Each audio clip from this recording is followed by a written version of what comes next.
आइए हमारे साथ एक बेहद खास मेहमान कार्यक्रम में हो रहे हैं शामिल।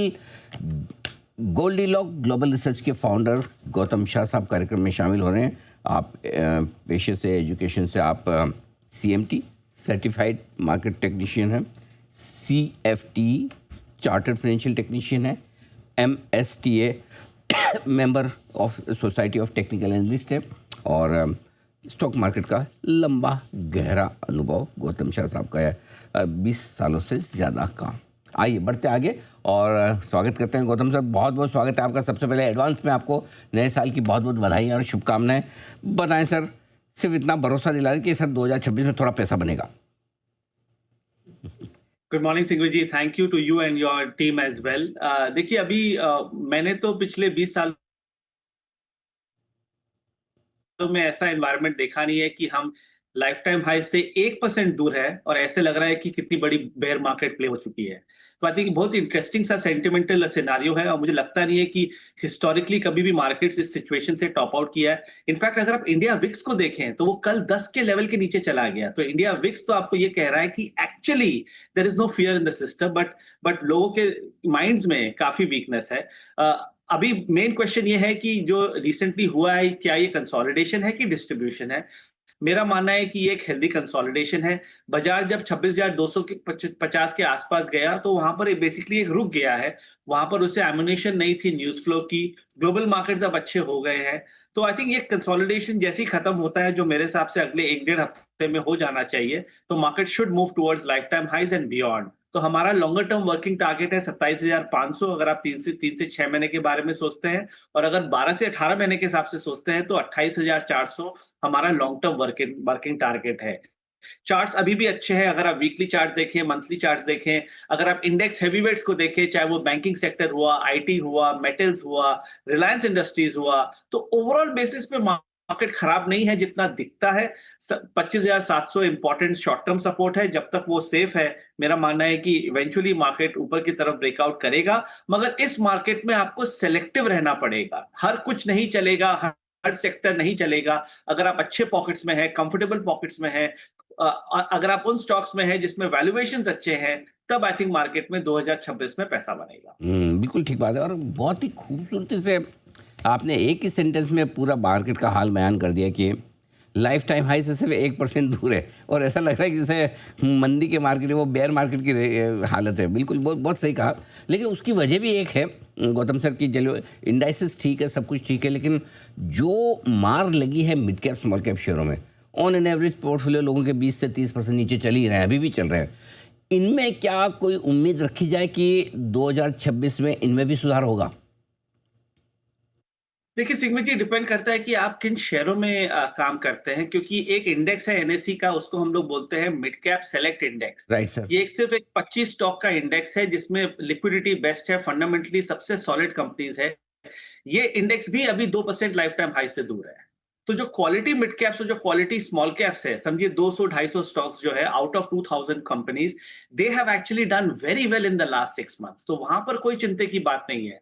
बट क्या लोगों का आदत हो गया है पिछले 5 सालों में ग्रेड बी, ग्रेड सी और ग्रेड डी स्टॉक्स में पैसा बनाने का, और उसमें पैसा अभी बन रहा नहीं है क्योंकि वहां पर म्यूचुअल फंड की बाइंग नहीं है और HNI का इंटरेस्ट काफी कम है और मार्केट अपना इतना शैलो हो गया है कि थोड़ी बहुत भी सेलिंग आती है ये सब शेयरों में तो वो बहुत जल्दी से गिर जाते हैं। वही अगर आप टॉप स्टॉक्स को देखिए, max financial, Indian hotels, I can name many mid caps and small caps, वो काफी अच्छा कर रहे हैं। तो स्मॉल कैप और मिड कैप में डेफिनेटली कम बैक आएगा। आई थिंक एक ऐसे लेवल्स पे है जहां पर रिस्क रिवॉर्ड अच्छी है, but the key point is quality mid cap small cap में रहिए जहां पर वैल्यूएशंस अच्छे हैं, वो अच्छा करेंगे अगले 1 साल में। आपने बहुत सही कही कि मिड कैप स्मॉल कैप खरीदने भी हैं तो वो अच्छे वाले, बेहतर वाले, मतलब एकदम वो कचरा वाले ना खरीद लें जो कि चले ही ना। लेकिन हर बार जब थोड़ी मजबूती बनती है, तेज़ी बनती है, तो लीडरशिप भी बदलती है। इस बार की तेज़ी में लीडरशिप आपको कहाँ नजर आती है? कोई सेक्टर, कोई स्टॉक्स जो आपको लगता है कि ये आगे रहेंगे, भागेंगे? देखिए लीडरशिप तो स्क्रीन पे क्लियरली दिख रहा है, वो बैंक्स के साथ है। आपने देखा कि बैंक निफ्टी ने क्या किया, और बैंक्स में भी PSU बैंक्स ने आपने देखा क्या किया। SBI 1000 के लेवल के पास है, कैनरा बैंक में मूवमेंट देखिए, यूनियन बैंक देखिए, बैंक ऑफ बड़ौदा देखिए, top PSU banks have done exceedingly well in the last 3 to 6 months, और हम गोल्डीलॉक्स में इसको काफी रेकमेंड कर चुके हैं as a basket in the last 6 months. तो बैंकिंग अभी भी मुझे अच्छा लगता है। 60,000 का एक इंपॉर्टेंट रेसिस्टेंस है, वहां से थोड़ी बहुत वीकनेस आई है। मुझे लगता है कि अगले अटेम्प्ट में 60,000 निकल जाएगा, और अगर वो होता है तो बैंक निफ्टी 67,000 तक जा सकता है। पर जो पुराने बड़े थीम्स थे, डिफेंस, रेलवे, इंफ्रा, वो अभी चल रहे नहीं है। कैपिटल गुड्स वो अभी चल रहे नहीं है। बट एक जो सेक्टर है जो मैं पिछले 6-8 महीनों से कहते आया हूं, वो है मेटल्स। अगर आप नॉन फेरस मेटल्स में देखिए, वहां एक मेगा ट्रेंड है, और बेस मेटल्स में जो दुनिया भर में जो हो रहा है अभी, मुझे लगता है कि इसमें और बड़ी तेजी है। तो नए सेक्टर्स डेफिनेटली निकल के आ रहे हैं। अगर आप L&T ग्रुप स्टॉक्स को देखें, मेटल्स ओवरऑल बेसिस पे देखें, ऑटो को देखें ओवरऑल बेसिस पे, तो मुझे लगता है कि यहां बड़ी अपॉर्चुनिटी है along with banks and the entire financial services space. तो ये है आपके लिए बैंकिंग शेयरों की लीडरशिप, और 66-67 हज़ार तक जाने की तैयारी बैंक निफ्टी की हो सकती है। एक बहुत ही बेहतरीन टारगेट बैंक निफ्टी पर आया है गौतम शाह साहब की तरफ से। आइए गौतम जी, जो ड्रीम रन सोने और चांदी में चल रहा है, क्या 2026 में ब्रेक लगेगा या आगे बढ़ेगा? मुझे लगता है कि ब्रेक लेगा। आई थिंक पिछले 2 सालों से हम इसमें काफी बुलिश रहे हैं, और हमारा रिकमेंडेशन पिछले 1 महीने में प्रॉफिट बुकिंग का रहा है। मुझे लगता है कि जो होना था एक बार के लिए हो गया। इस लेवल्स पे खरीदारी नहीं कीजिए। आई थिंक रिस्क रिवॉर्ड अच्छी है नहीं। सिल्वर पे $66-67 पे काफी बड़ा रेसिस्टेंस है। गोल्ड में 43-4400 इंटरनेशनल प्राइसेस में काफी बड़ा रेसिस्टेंस है। और मुझे लगता है कि अगले 3 से 6 महीनों में हम एक अच्छा करेक्शन गोल्ड और सिल्वर में देखेंगे। बट अगर आपका 3 से 5 साल का नजरिया है, तब आप डेफिनेटली इन्वेस्टेड रहिए, क्योंकि करेक्शन के बाद ये वापस आएंगे, क्योंकि ये मल्टी ईयर ट्रेंड है मेरे हिसाब से। So short term view is negative, long term view is positive. अभी ज्यादा इक्विटी मार्केट पे कॉन्सेंट्रेट कीजिए, वहां ज्यादा अपॉर्चुनिटी है, ना कि गोल्ड और सिल्वर में। तो सोने चांदी में एक तरफा तेजी के बाद अब थोड़ा सा रुक जाना ठीक है। नया निवेश करने के पहले थोड़ा सा करें इंतजार करेक्शन का। कच्चा तेल, इसके लिए तो ये साल बहुत ही खराब रहा है, 20% से ज़्यादा लुढ़क चुका है। अब बस या और गिरना बाकी है सर? देखिए, नाइमेक्स क्रूड $55 के आसपास है। जब तक ये 55 और 70 के रेंज में है, तब तक मेरे हिसाब से कोई चिंता नहीं है, क्योंकि क्रूड में प्रॉब्लम क्या है कि अगर वो ज्यादा चल जाए तो प्रॉब्लम, और अगर ज्यादा गिर जाए तो प्रॉब्लम। क्योंकि हर तरफ से इकोनॉमिस्ट आ जाते हैं और बोलते हैं कि ये खराब है इंडियन मार्केट्स के लिए और ओवरऑल मार्केट के लिए। मेरे हिसाब से क्रूड एक रेंज में रहेगा। बट जो मैं अभी ज्यादा क्लोजली देख रहा हूं, वो है यूएसडी आईएनआर। यूएसडी आईएनआर 91 के लेवल पे है। काफी बड़ी अप्रिसिएशन हमने पिछले कुछ महीनों में देखी। उसके कारण भी इंडियन मार्केट्स उतना चला नहीं। 91 हाफ एक बहुत इंपॉर्टेंट रेसिस्टेंस है, और अगर यहां से रुपी अगर अप्रिशिएट करना चालू कर दे, जो मेरे हिसाब से हो सकता है, तो इक्विटी मार्केट्स के लिए काफी अच्छा रहेगा, क्योंकि एक डायरेक्ट कोरिलेशन है इंडियन रुपी और निफ्टी का और इंडियन मार्केट्स का। तो मुझे लग रहा है कि 91 में एक बॉटम रुपी के लिए बन सकती है। बिल्कुल। तो करेंसी मार्केट में भी थोड़ा सा एक बार फिर से बताएं सर, क्या क्या लेवल्स आपने रुपए के बताएं डॉलर के सामने? 91 हाफ। बस यहीं रुक जाएगा, इससे ज़्यादा नहीं घटेगा? देखिए, बोल तो नहीं सकते हैं, नहीं नहीं, घटते ही मतलब जा रहा है हाँ, ऐसे तो ब्रॉडली मतलब पिछले रुकना 8 चाहिए। महीने में। हाँ। बट स्टडी के हिसाब से यही लगता है कि 91 हाफ में एक बहुत बड़ा सपोर्ट है इंडियन रुपी का। और जिस तरह की मैडनेस हमने पिछले 1 महीनों में देखी है, ऐसे रुपी तो देखिए एक स्मॉल कैप स्टॉक की तरह चल रहा है अभी, जिस तरह से हो रहा है।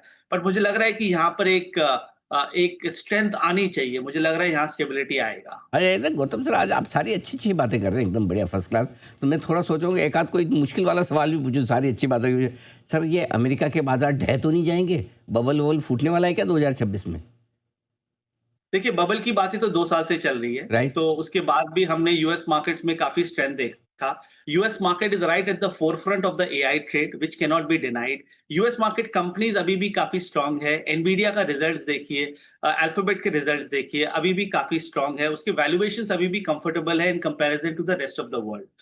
और जिस तरह से यूएस मार्केट्स पिछले 1 डेढ़ महीने में वापस आए हैं, मुझे लगता नहीं है कि ये एआई ट्रेड इमीडिएटली रिवर्स होगा। तो हो सकता है कि यूएस मार्केट में बहुत बड़ी स्ट्रेंथ नहीं हो, पर ज्यादा वीकनेस मुझे नहीं लगता है। मुझे लगता है कि अभी the best of the AI trade is still ahead of us. और अगर वो होता है तो ग्लोबल मार्केट्स अच्छे रहेंगे। And why US? अगर आप एशियन मार्केट्स को देखिए, चाइना देखिए, हांगकांग देखिए, सिंगापुर देखिए, ताइवान देखिए, सब अच्छे कर रहे हैं। अगर आप यूरोपियन मार्केट्स देखें तो जर्मनी देखिए, लंदन देखिए, काफी अच्छे हैं। तो global equity markets in general is positive, so there is no reason to be stand alone bearish on India. मालूम है कि हमारे ओन प्रॉब्लम्स हैं, हमारा वैल्यूएशंस कंफर्टेबल नहीं है, पर अच्छे स्टॉक्स इंडिया में अच्छे करेंगे। बिल्कुल ठीक बात है। तो ये आपके लिए पूरी पूरी राय, भारत पर फोकस करें, भारतीय शेयरों पर फोकस करें और जहां अच्छी स्टोरीज, अच्छे वैल्यूएशंस, अच्छे फंडामेंटल्स हैं वहां पैसा लगाएं।